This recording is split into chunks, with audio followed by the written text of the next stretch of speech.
Assalamualaikum warahmatullahi wabarakatuh. Halo semuanya, selamat datang di podcast kali ini. Saya Andi Akbar Putra dari Kelompok 1, dan hari ini kita akan membahas topik menarik yang penting, yaitu skala maturity dalam framework COVID studi kasus penerapan IT audit. Saya sudah ditemani dua narasumber dari kelompok 2. Halo, saya Tiara Bila Rajab dari kelompok 2. Senang bisa berbagi di sini. Hai, nama saya Andi Syafika Ramadhani Nasrum dari kelompok yang sama. Terima kasih sudah mengundang kami. Nah, untuk menyingkat waktu, langsung saja kita mulai ke pembahasan intinya. Nah, untuk narasumber pertama, bisa dijelaskan secara rinci level-level skala maturity dalam COVID. Tentu, skala maturity dalam COVID digunakan untuk mengukur kematangan proses TI di suatu organisasi. Ada 6 tingkatannya. Pertama, tingkat 0. Tidak ada, proses belum diterapkan sama sekali. Organisasi belum menyadari pentingnya proses tersebut, risikonya sangat tinggi.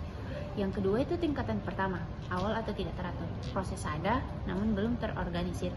Pelaksanaannya tidak konsisten dan belum terdokumentasi. Yang ketiga itu tingkatan 2, dapat diulang tapi intuitif. Proses dilakukan secara berulang, namun masih bergantung pada kebiasaan individu dan belum ada dokumentasi resmi. Keempat, tingkat 3, terdefinisi. Proses sudah terstandar dan terdokumentasi, semua pihak melaksanakan sesuai prosedur. Kelima, tingkat 4, terkelola dan terukur. Proses dimonitor dan diukur secara berkala, ada data dan indikator kinerja yang digunakan. Keenam dan terakhir, tingkat 5, dioptimalkan, yaitu di mana proses dijalankan secara efisien, efektif, dan terus diperbaiki melalui evaluasi dan inovasi. Skala ini membantu organisasi melihat posisi mereka saat ini dan menentukan strategi perbaikan. Sekarang, ke studi kasus. Bisa berikan contoh nyata penerapan IT audit. Contohnya rumah sakit, audit bisa dilakukan dan memastikan keamanan data pasien, cek kontrol akses, inskripsi, dan apakah ada log aktivitas. Jika tidak ada, itu menjadi temuan. Contoh lain, perusahaan logistik di audit sistem trackingnya, auditor periksa keandalan data, kontrol keamanan, dan konsistensi SOP. Biasanya, tim audit internal atau pihak ketiga bisa dilakukan rutin tahunan atau berdasarkan kebutuhan.